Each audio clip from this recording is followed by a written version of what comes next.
छत्तीसगढ़ में नगरीय निकाय चुनाव के लिए नामांकन प्रक्रिया खत्म हो गई। कांग्रेस और बीजेपी दोनों पार्टियों के प्रत्याशियों ने अपना नामांकन दाखिल कर दिया। जिनके नामों पर मोहर लगी वो प्रत्याशी खुश थे, लेकिन जिनका टिकट काट दिया गया उनके बगावती तेवर भी आज देखने को मिले। बीजेपी और कांग्रेस दोनों ही पार्टियों के नेताओं ने निर्दलीय नामांकन दाखिल किया और अब वे अपनी ही पार्टी के सामने बतौर प्रबल दावेदार मैदान में उतर आए हैं। देखिए कहां ये बागियों उतरे हुए हैं हमारी इस रिपोर्ट में।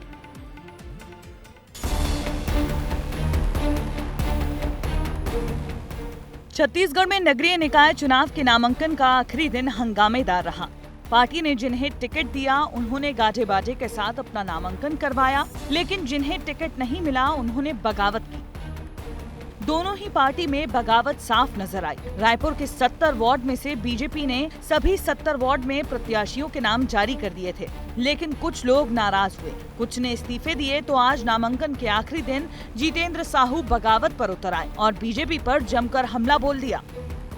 पार्टी का मैंने बहुत सेवा किया हूँ मैं, और पार्टी एक ही परिवार को टिकट दे रही है, इसलिए पार्टी तो हमारी कहती है कि परिवारवाद के खिलाफ हमेशा 365 दिन बोलते रहती है, लेकिन एक ही परिवार के लोगों को 4-4, 5-5 बार हमारे वार्ड में दिए जा रहे हैं। तो मैं पार्टी के वो जो एक ही परिवार को दे रहे हैं, इसलिए मैं अपने बगावत करके चुनाव लड़ रहा हूँ मैं। बीजेपी के साथ ही कांग्रेस नेता के भी काफी बगावती तेवर दिखाई दिए। नेताओं ने बगावत की, लेकिन पार्टी से नाता तोड़ते वक्त भावुक भी हुए। कुछ ने कांग्रेस पार्टी पर टिकट बेचने के गंभीर आरोप भी लगाए।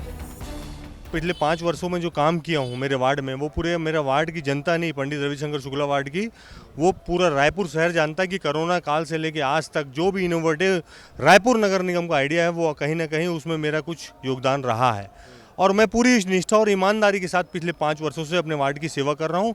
उसी विश्वास के कारण, उन्हीं जनता के आशीर्वाद को सर माथे में रख के आज ये बहुत बड़ा फैसला है। पिछले 20 वर्षों से मैं पार्टी से जुड़ा हुआ हूँ, NSUI, यूथ कांग्रेस, DCC और इलेक्शन लड़ा हूँ, तो मेरे लिए बहुत कठिन निर्णय है। कांग्रेस की नगरीय निकाय चुनावों में अच्छी पकड़ है। राज्य निर्माण के बाद से ही रायपुर में 4 बार महापौर का चुनाव हुआ है। इसमें एक ही बार बीजेपी जीत सकी है। पिछले 3 बार से लगातार कांग्रेस ही जीत रही है। बावजूद इसके नामांकन के आखिरी दिन तक कांग्रेस ने 4 सीटों पर प्रत्याशी ही घोषित नहीं किए, यानी 70 की जगह केवल 66 प्रत्याशियों पर मुहर लगी। बाकी 4 नाम विवादों के हत्थे चढ़ गए। इस बार नगरीय निकाय चुनाव कांग्रेस के लिए आसान नहीं होने वाला है। पार्टी के बड़े नेता बागियों को मनाने में लगे हैं। इसी रूठने और मनाने के बीच सियासी बयानबाजी भी तेज हो रही है। बिलासपुर में यदि कैंडिडेट देखें तो उनको पिछड़े वर्ग एक व्यक्ति नहीं मिला उनको, है ना? तो किस आधार पर दिया गया होगा मैं नहीं कहना चाहता, लेकिन भाजपा के लोग क्योंकि पैसा की भाषा ज़्यादा समझते हैं, उनके पार्टी वाले उसी काम करते हैं तो उसी की भाषा समझते हैं, तो वो तुरंत वही बात बोलते भी हैं। चिंता का विषय ये है कि कांग्रेस के बड़े बड़े नेता लोग बात करते हैं 50% आरक्षण की, जाति की जनगणना के आधार पे बात करते हैं। क्या कांग्रेस पार्टी में इतना अकाल पड़ गया कि 11 लाख वोटर में 5 लाख से ज़्यादा महिला वोटर हैं, उसमें कांग्रेस पार्टी के पास कोई प्रत्याशी नहीं मिले? दोनों पार्टियों में बगावत देखी जा रही है, लेकिन उसे संभालने की बजाय नेता सियासी बयानबाजी पर ज्यादा ध्यान दे रहे हैं। अब देखने वाली बात ये होगी कि कांग्रेस लगातार चौथी बार बाजी मार लेती है या बगावती नेता कांग्रेस को ले डूबते हैं।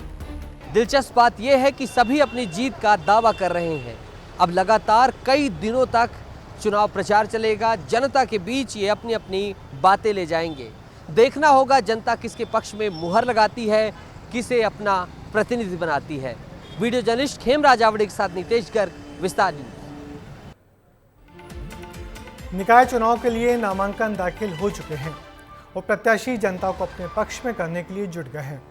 ऐसे में टिकट नहीं मिलने से नाराज नेताओं के बागी तेवर पार्टियों की मुश्किलें बढ़ा सकती हैं। ऐसे में देखना होगा कि नाराज नेताओं को मनाने के लिए सियासी दलों की तरफ से आने वाले दिनों में क्या कदम उठाए जाते हैं।